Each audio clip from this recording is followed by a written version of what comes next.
Hey folks, so here's the question. Can a personal representative sell an asset in an estate before the probate or the estate is closed? Well, that's the question, and today we're going to talk about the answer. Hey folks, everybody, my name is Jimmy Roberts, and I'm a local real estate professional and investor. One of the questions that we often see, and one of the properties that we often appraise, is this type of situation. Basically, it comes down to this. A personal representative is in control of an estate. The estate has assets in it, jewelry, stock, oftentimes real estate. Real estate is where I come in. And they have those assets in the estate, but for whatever reason, they maybe not have enough cash to actually take care of the things that need to be handled while they're going through the process of probating the estate. Remember, probate is a legal process. It's not always quick. There are a lot of different facets to it, and it can just take a long time to get things handled. And all along, while those things are taking time to get handled from a legal standpoint, bills still need to be paid. Mortgages still need to be paid. Properties still need to be maintained. Attorneys still need to be paid, etc., etc. You get my point.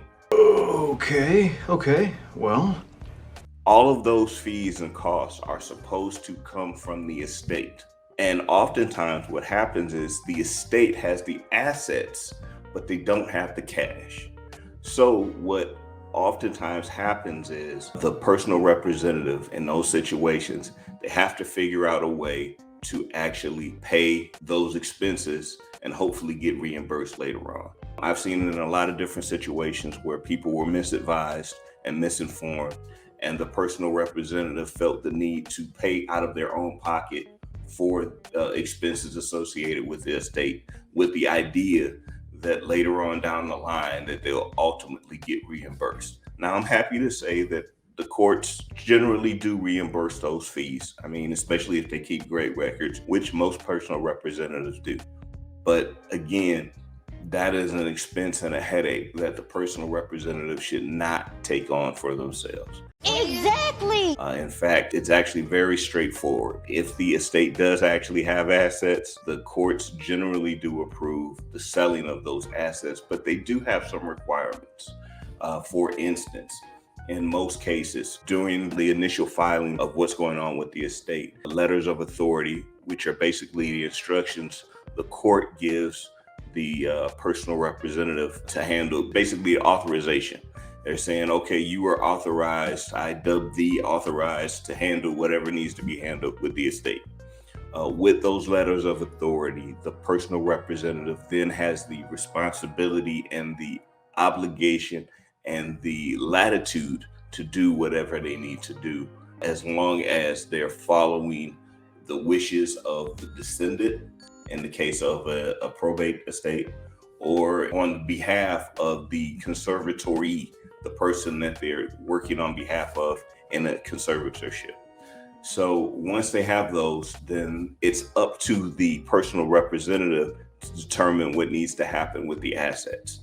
Now, again, their other duties are not forgiven. So for instance, if an estate does have heirs in it, but the personal representative needs to sell the assets before the monies or whatever are distributed to the heirs, they do have to tell the heirs about that and the beneficiaries about what the plan is, but they're not limited to just what the heirs want them to do. You understand what I'm saying?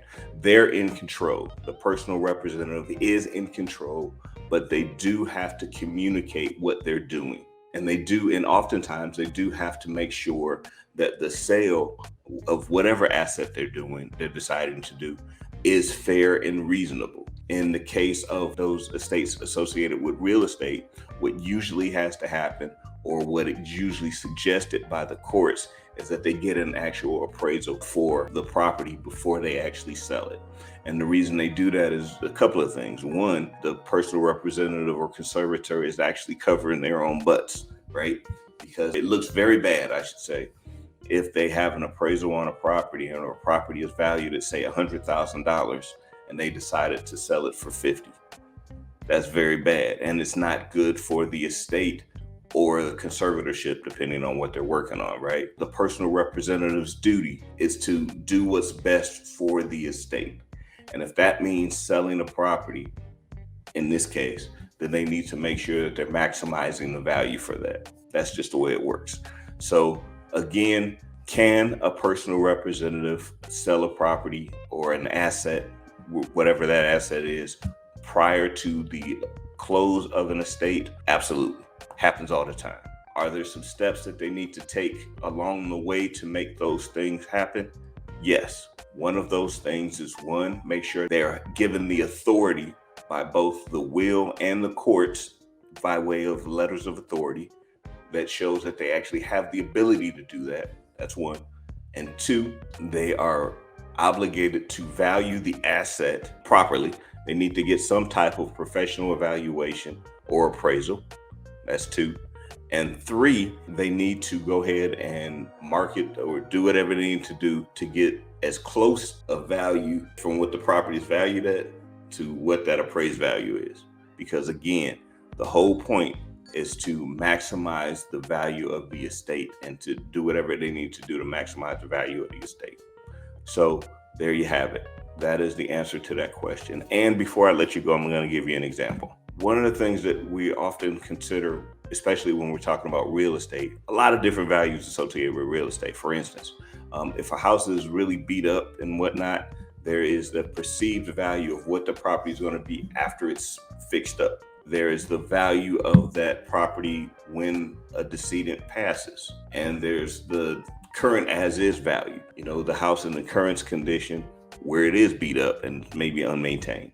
Well, those are three different values potentially. And those three different values can confuse an estate. Because of course, if you're an heir of this particular estate, you're really focused on what is this property potentially worth, and that's what we should be selling it for. But then again, you have the as is value, what it's worth right now in its current state. Maybe it's beat up, maybe it's just a little bit unmaintained or whatever. That's the value that somebody's willing to pay today. So you've got those concerns in there. And one of the things that a good personal representative does is, again, they make sure they value the asset for what's going on right now today, because that is the value that the court is going to be most interested in.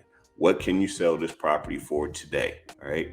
And the courts don't require you to go and fix the property up and say, in this case, they don't require you to do all of that stuff. They just need to know what is the value that a reasonable person can purchase this property at today. And then there you have it. So there's an example of something that a personal representative would need to consider if indeed they needed to sell an asset, specifically real estate, to fund the estate. That's it. This is Jimmy Roberts, your local real estate professional. And if you have any additional questions, please feel free to reach out to us over at renaissanceappraisal.com. Or if you happen to be in the market and happen to have a property that meets these criteria, maybe a bit unmaintained, but you need to get rid of it as quickly as possible so you can fund your estate, give us a call over at 379 Home Buyers. Alrighty, talk to you later.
Hey folks, how you guys doing today? Jimmy Roberts here, your local real estate professional. Got a question for you. Have you ever heard of a situation where a personal representative or executive of an estate had assets in the estate, but for whatever reason they were told that they couldn't actually sell those assets to actually fund the estate?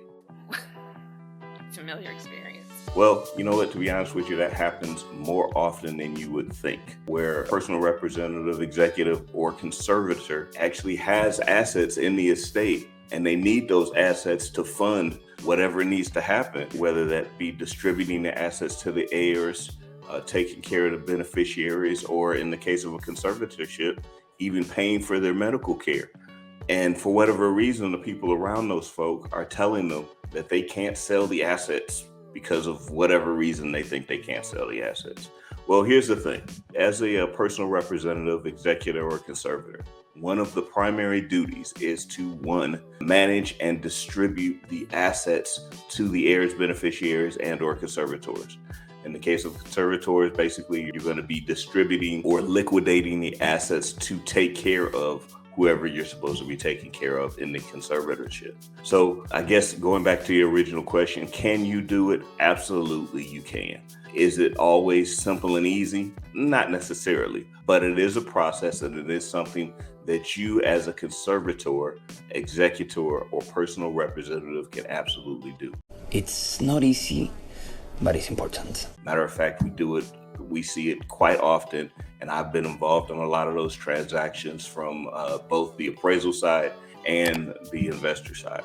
So if you have any questions, if you happen to be a personal representative, conservator, or executive, and you find yourself in that situation and you live in the great state of Michigan, right around the southeastern part, and you have a situation like that, feel free to give us a call. You can reach us at Renaissance Appraisal. Our information is listed below, and there you have it.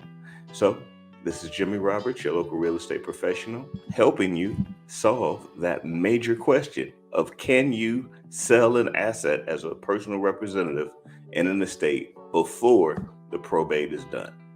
Oh, by the way, if you happen to be one of those people, either a personal representative, executor, or conservator, that you have a property and you really need to get it sold, and maybe it's not in the most primest of conditions. I know I just made that word up, but you do need to get it sold anyway, and you're in southeastern Michigan, give us a call and reach out to us over at 379 Homes. We'd love to take a look, and maybe we can work out a situation where we can buy the property from you. Alrighty, this is Jimmy, and I will catch up with you later. See you.